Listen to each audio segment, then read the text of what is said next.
समाज में विभाजन करते हुए 20 करोड़ मुसलमानों को आप धकेलते हुए, समाज से निकालते हुए देश की तरक्की नहीं कर पाओगे। मैं इसलिए कहता हूं कि social stability, social cohesion, social peace, these are the fundamental condition for the growth of an economy।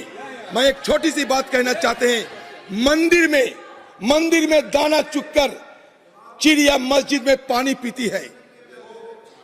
कोई कहता है कि राधा की चुनरी बेगम सलमा ने सीती है। मैंने सुना है रफी साहब महफिल में रघुपति राघव गाता था। मैंने सुना है पंडित प्रेमचंद ईदगाह बच्चों को सुनाता था। ये देश को आप बनाता है। नमस्कार। पर हजारों की संख्या में देश का किसान अपनी मांगों को लेकर प्रदर्शन कर रहा है। एक बार आपको तस्वीरें दिखा देते हैं किस तरह से हजारों की संख्या में किसान जो हैं वो सड़कों पर उतर गए हैं और संसद घेराव का ऐलान किसानों ने कर दिया है। किसानों की मांग है कि आज ये संसद का घेराव करके मानेंगे। दूसरी तरफ आपको तस्वीरें दिखा देता हूं कैसे बड़ी बड़ी बैरिकेडिंग्स लगा दी गई हैं और पुलिस के तमाम बड़े अधिकारी मौजूद हैं। किसानों से बात करते हैं, क्या मांगे हैं आप लोगों की, क्या कहेंगे आप? बैठ जाइए, बैठ के बात करेंगे।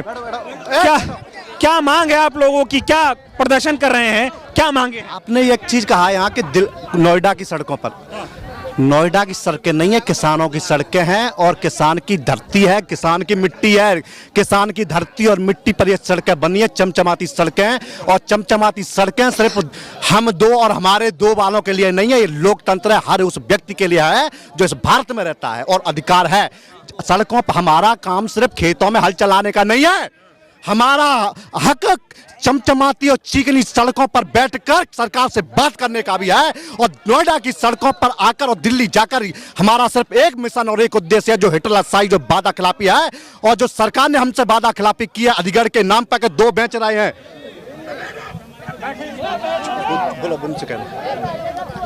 जो 2 बेच रहे हैं और 2 ही खरीद रहे हैं, उसके खिलाफ हम लोग आए हैं यहाँ। और हमारी मांग है कि जो भूमि अधिग्रहण किया जा रहा है पूरे हिंदुस्तान के अंदर, चाहे वो किसी विकास प्राधिकरण के द्वारा या किसी अन्य कंपनी के द्वारा, तो हम यह चाहते हैं कि जो 1997 के तहत आज तक जो भी जमीनें अधिग्रहण की गई हैं उनका 64% साथ, और इसके अलावा हमें 10% आवासीय भूमि किसानों को उपलब्ध कराई जाए। हमारी यह भी डिमांड है कि भूमि अधिग्रहण बिल 2014 हम लागू किया जाए, पास हो गया सदन में, लेकिन लागू किया जाए, उसका लाभ किसानों को दिया जाए। भूमि अधिग्रहण बिल 2014 ये कहता है कि कोई भी विकास प्राधिकरण या कोई भी राज्य सरकार या कोई भी केंद्र सरकार किसान की जमीन का अधिग्रहण करती है और उस पर 5 साल तक निर्माण कार्य नहीं करती है तो वो जमीन किसानों को वापस कर दी जाएगी। हम तो जो कानून बने हैं उसी का पालन कराने के लिए, उसी का समाधान के लिए हम लोग आए। लेकिन सरकार बहरी हो गई है, गूंगी हो गई है, ना कुछ बोल रही है किसानों के समर्थन में, ना आप लोगों की बात मान रही है। आप दिल्ली जाना चाहते हो, संसद का घेराव करना चाहते हो, लेकिन बड़ी बड़ी बैरिकेडिंग्स लगा दी गई हैं, दिल्ली नहीं जाने देंगे। जब सरकार गूंगी और बहरी हो जाए तो सदन को गर्म करना पड़ेगा, और सदन को गर्म करने के लिए सड़क को गर्म करना पड़ेगा। सड़क को गर्म करने के लिए और सदन को जगाने के लिए हम लोग गांव गरीब किसान मजदूर पूरे भारत से चले हैं और नोएडा की सड़कों पर बैठे हैं। और यहां से हम बैरिकेडिंग तोड़ेंगे और आगे बढ़ेंगे और दिल्ली फतेह करेंगे और सरकार से वार्तालाप करेंगे। कुछ भी हो जाए बता दें, किसान पीछे नहीं हटे। किसान का को हम तो धरती का सीना चीर कर अनाज पैदा करते हैं। और एक बात और ध्यान रखना, इस धरती से लेकर चंद्रमा तक हम हैं, और धरती से लेकर चंद्रमा तक आप यदि हम हैं तो हम ये बैरिकेडिंग क्या हमारे लिए? अरे एक बात बताओ भाई, सरकार हमारी लोकतंत्र है, हम पीड़ित हैं तो हम सरकार से बात तो नहीं करेंगे, सांसद बात नहीं करेंगे, गांव में किसान से नहीं मिलेंगे, पीड़ित से नहीं मिलेंगे, अधिकार जो कोऑपरेटिव लोग हैं उनसे मिलेंगे। तो कोऑपरेटिव लोग सरकार को बनाते हैं, सांसद को बनाते हैं, अरे गांव गरीब किसान मजदूर पीड़ित लोग बनाते हैं। और इस आशा उम्मीद के साथ बनाते हैं कि ये सदन में जाएंगे कि गांव गरीब किसान मजदूरों की बात करेंगे और उनका सम्मान और पगड़ी को बचाने का काम। सदन से किसानों को दूर रखा जा रहा है, उनकी बात नहीं सुनी जा रही, सदन मौन हो गई है, गूंगी हो गई है। सदन गूंगी और मौन हो गई है, दूर रखा जा रहा है, इसीलिए तो हम उसके पास जा रहे हैं कि लोकतंत्र का पर्व आने वाला है, फिर आओगे हम लोगों के बीच, फिर हम लोगों को बड़े बड़े वादा करोगे।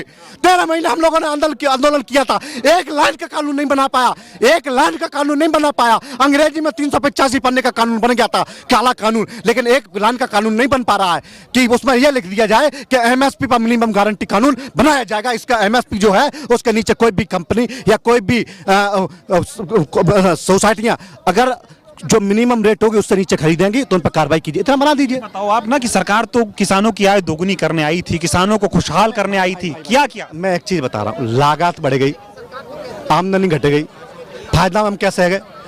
650 की डीएपी की आती थी, 50 किलो आता था, 650 रुपए की पहले आती थी 2014 से पहले डीएपी की बोरी 50 किलो की आती थी, 1350 की आ रही है और 45 किलो आ रहा है। पहले यूरिया 260 का आता था, 50 किलो का आता था, अब 40 किलो का कर दिया, तो वजन घटा दिया है, रेट उतनी रखी है। तो हमें ये तो बता दो, रेट उतनी है, वजन घट गया तो हम कैसे फायदा मांगे। बिजली किसानों को मिल नहीं रही है। टीटीजेड के अंतर्गत जो शहर आ रहे हैं जहां कंपनी नहीं लग सकती है, वहां पर यह नियम है कि